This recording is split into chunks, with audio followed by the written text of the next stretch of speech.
Dito pa rin tayo sa gubat mga tol. Tuloy pa rin ang ating paghanap sa permission na kalabas. Hindi tayo pwede maka dali-dali og gawas diri sa bukid kay tanang mga lutsanan gi patangan ni Anghel, Commander Anghel. Mga bandidong bagong naabot. Muna nga alerto kay sila kay kabantay naman sila nga gipampatay lang mga kauban.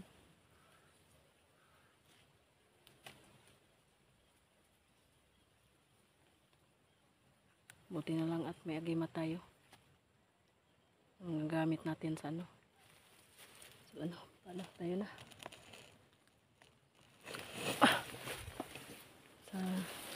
Hindi pa tayo makalabas dito. Baka may matulungan pa tayo dito.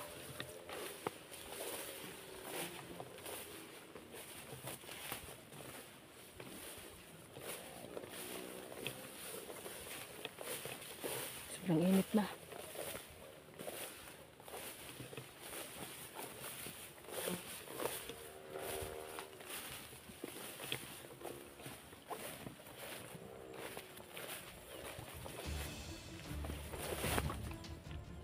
May bandido.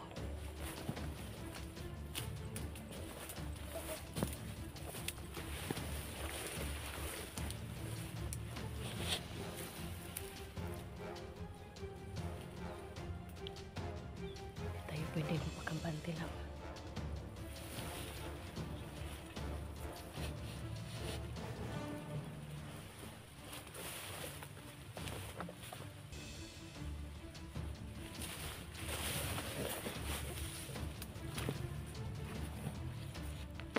Tago tayo. Dahil lahat ng daraanan may mga bandido. Kailangan natin mag-ingat. Yan.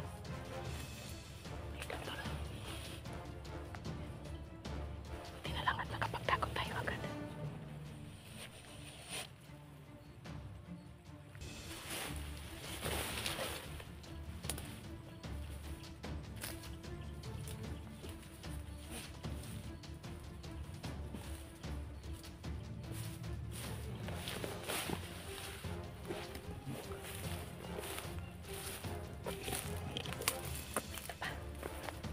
Buti na lang at mahina ang rasyon natin na hindi masyadong malakas.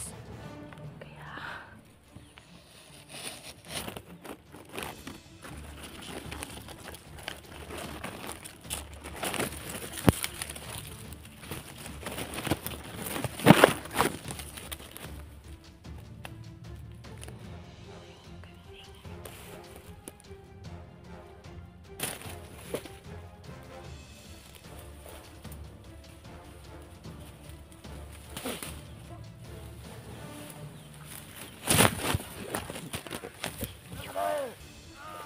ito maingay.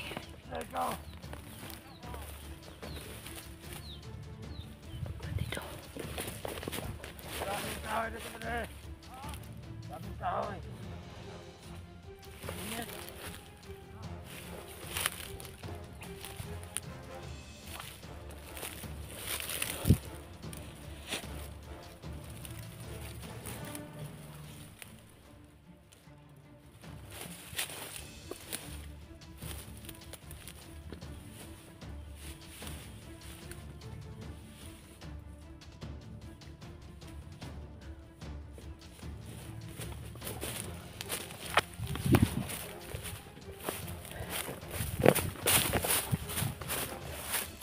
Nagsipa ko na ako. Dapa.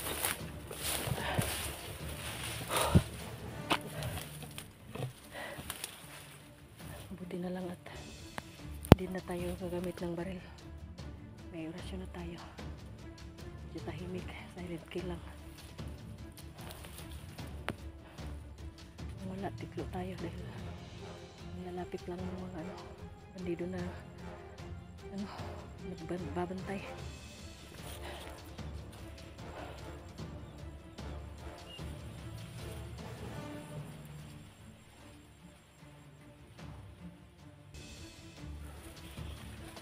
Init.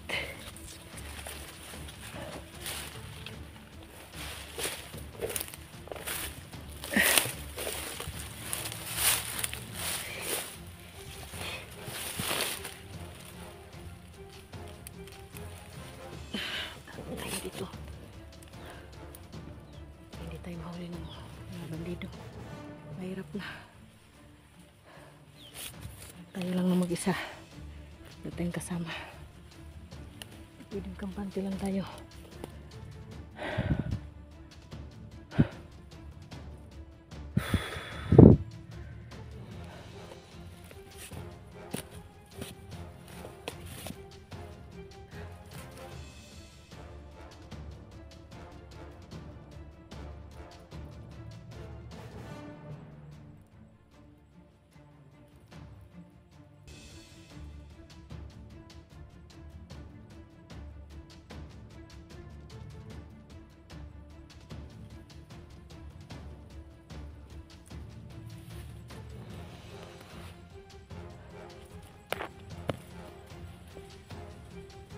Dahan-dahan tayo.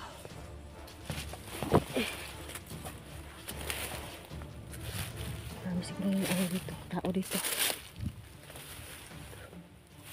Sabi ko mga ba hindi talaga upos yung mga bandito. Yan o.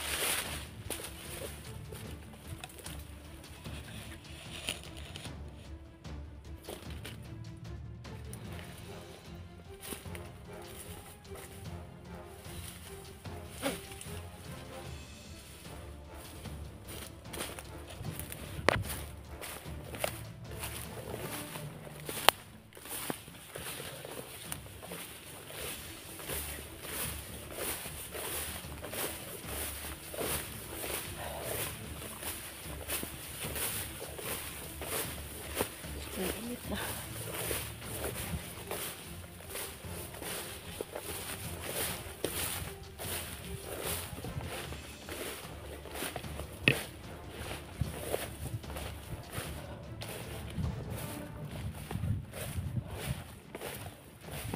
Init tayo ng masisilungan mga tol. Sobrang init. Hindi tayo mamatay sa ng mga bandido. Mapatay tayo sa init.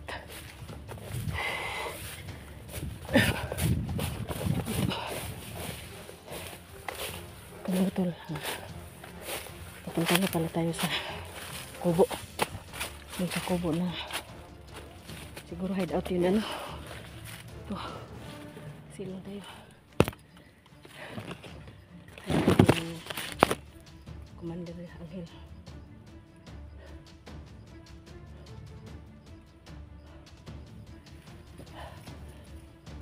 Yan o. Umuulan na.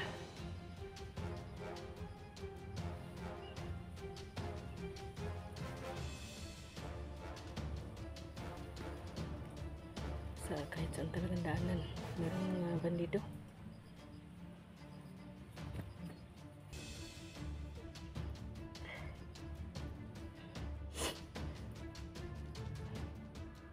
Kawawa naman yung mga batang hindi pa nailigtas.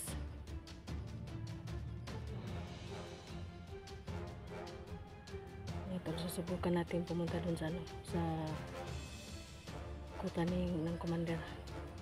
Doon sa may kubo. Kasi parang tahimik dun. Walang mga alipores. Kasi andito na sa gubat. Baka may bata doon na ano. Kailangan natin iligtas. Kawawa naman. Kaya naman pwedeng maging selfish tayo dahil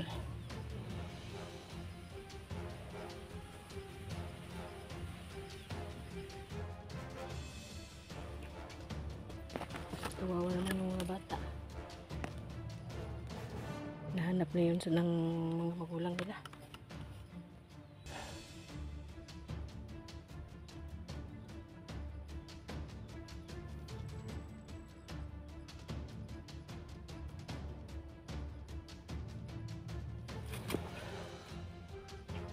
Ito na lang at may ano dito, kahoy dito. Kapag pahinga tayo.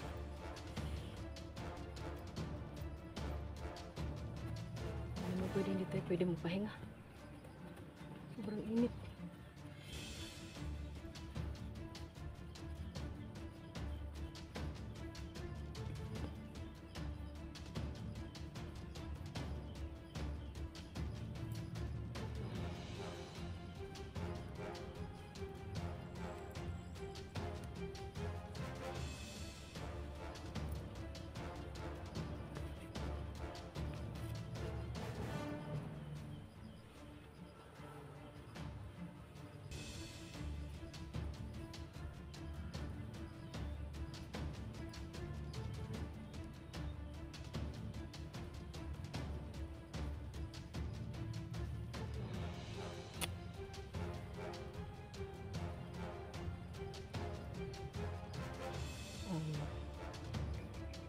po ang lahat ng gusto ko lang po magpasalamat sa mga solid viewers ko po, solid supporters ko,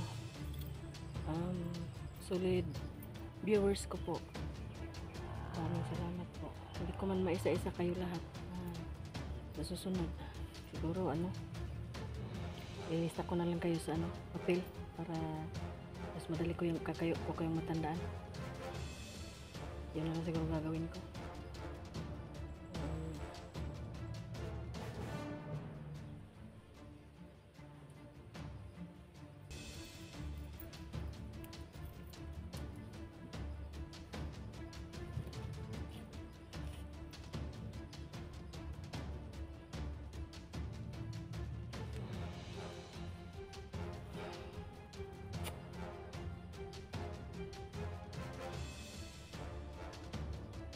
Ito sa lahat niyo po pala ng mga viewers ko po, tulungan niyo po ako mag-pray na sana maging matagumpay yung mission ni Edwin at ni Electra. Mission nila na tulungan yung papa ni Electra dahil binihag ng mga bandido yung papa ni Electra, mga tol. Kaya ayun, kaya naiwan ako nila dito sa gubat dahil tumawag yung kapatid niya. Tumawag daw sa sina Electra naman nagtawag sa akin ng karang off cam lang. Pupunta daw sila ng lugar ni Electra dahil yung papa niya tutulungan nila. Tayo kailangan nating ingat and tayo lang mag-isa dito. Si Commander Angel napakasama, wala na okay na si Edwin. May commander naman na bago, si Commander Angel. Mas sukdulan ang kasamaan kasi nang narinig namin yun na sinabi niya na magpapatayo daw siya ng factory ng mga droga dito. Magnanakaw ng mga kalabaw, magnanakaw ng mga sasakyan, mangingidnap ng mga bata.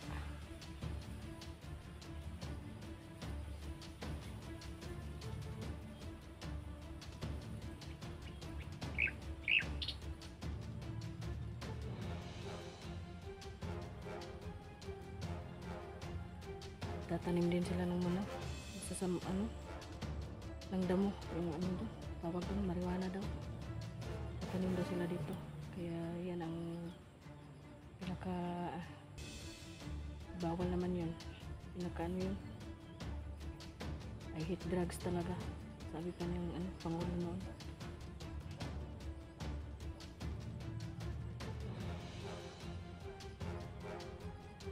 Yung may mga bata, talagang may mga bata doon sa talagang may mga bata doon sa kubo na pinagdalhan ng siguro sa yun, kuta ni Commander Angel. Mabihag yun, pero huwag tayong pagkampante, papunta tayo doon. May mga aso, baka maamoy tayo. Yung mga aliporis kasi ni Commander Angel nagdala ng aso, kakarating lang.